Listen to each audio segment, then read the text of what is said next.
Welcome back to another episode of Paranormally Correct. I am your host, Sarah, coming to you from the bottom of a cryo freezing tube.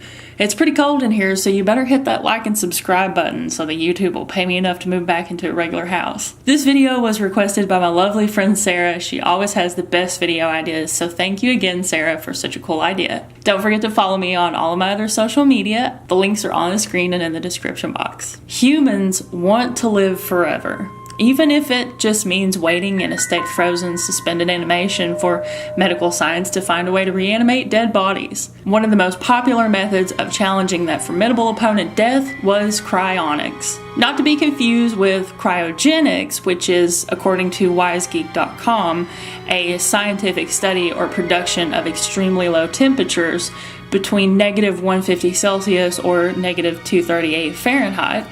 Cryonics actually describes making a human version of a chocolate-covered cherry where cadavers are the cherry and the cream filling is actually liquid nitrogen, and the delicious chocolate shell is actually a shiny steel capsule, which looks not unlike what I imagine intergalactic personal space travel pods would look like if we had that technology. Oh yeah, and imagine the human cherry cordial is frozen colder and harder than the abominable snowman's heart. Did that make sense? Probably not at all.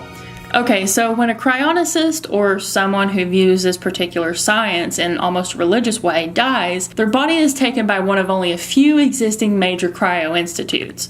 Information available online about the cost of this procedure varies, so I can't give you a definite answer on that part. Several sources say that preserving the brain costs about $80,000, while preserving both the brain and the body is upwards of $200,000. Cryonics.org quotes a minimum fee of $28,000 due at the time of death, plus a monthly subscription, blah, blah, blah, blah, blah. Let's just get back to the creepy part. As soon as a response team from the institute of your choosing takes custody of your very recently deceased body, they stabilize your cadaver by administering oxygen to your brain and anticoagulants to your blood until they get you back to the facility where your deep freeze process will begin. Some facilities like Alcor Life Extension Foundation, who currently has over 130 frozen patients, prefer vitrification over plain old freezing. Vitrification describes a state similar to being frozen, except all the liquid is removed from the subject to prevent cell damage, the kind of cell damage that happens with hypothermia, and the subject becomes more like glass than ice. Either way, cryoprotectants like glycerol and a slow, steady temperature drop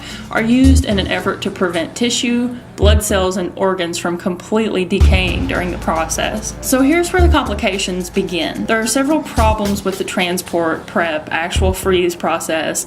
First of all, it's unknown as to what kind of damage is sustained, or rather overlooked, right after the patient is considered legally dead. Though the response team from the Institute snatches up the bodies as fast as possible, is it really fast enough? Second of all, the cryoprotectants are toxic chemicals, so they could potentially cause unknown damage to the cadaver as soon as they're introduced into the process. And if science can really reanimate that cadaver someday, they kind of have to worry about extracting those poisonous chemicals, or else their zombie won't work right. Another problem is what technique might work for one organ, or one type of tissue may not work for the other. Cryonic scientists aren't even sure what their protectants are capable of destroying or incapable of preserving.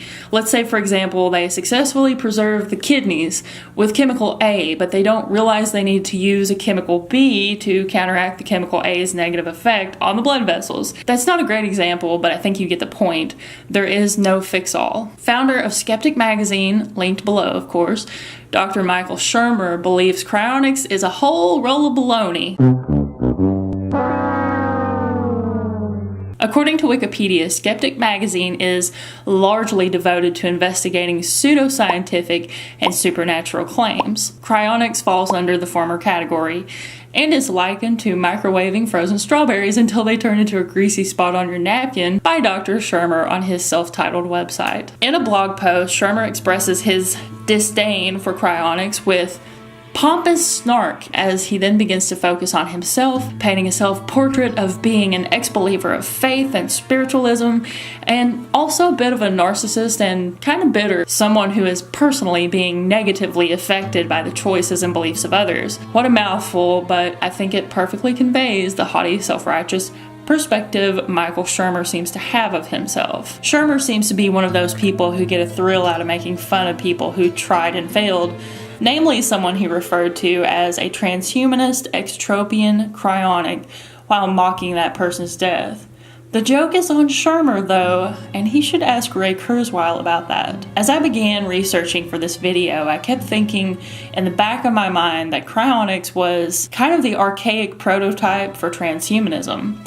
Science doesn't need to freeze people and wait for cures when we now have the ability to stop cell degeneration in its tracks, kill disease predispositions by splicing the DNA of half a dozen naturally immune animals together, and plugging our brains into an ominous mega motherboard in the sky, the cloud, to level up our brains to so-called God mode. Many of what my sources called Cryonicists were actually transhumanists, and a lot of them mentioned Singularity in their interviews. Singularity, as we've talked about before, is the merging of artificial intelligence and human consciousness. One of the greatest hurdles set for cryo was also the ultimate argument to negate it, and that was the question of how can science test and prove human consciousness, and how do we know where it stores, how it stores, if you can restore it. Even the top cryo labs can't answer this question, but the founder of Singularity, Singularity University, and the technological sub-reality some people have called it, Ray Kurzweil, can. DARPA, Google, NASA, Boston Dynamics, and a dozen other prominent scientific organizations are pioneering the technology which has made cryonics obsolete. Put transgenics in your pipe and smoke it, Shermer. And for the rest of us, may God have mercy on our souls. Thanks for watching this video. As always, there will be a ton more information to come on this topic since it is growing and changing day by day.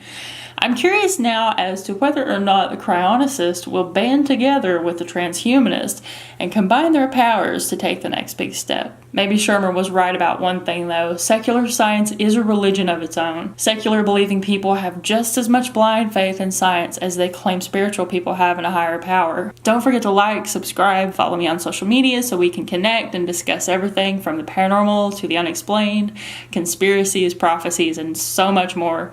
New videos are posted every Friday night at midnight Eastern Standard Time, and I also do live videos on different topics every Monday night at 9:30 p.m. also Eastern Standard Time, plus a little Q&A at the end of each broadcast, so come join the conversation. That's it for this week, ghosties and ghoulies. I'll see you Monday. Bye.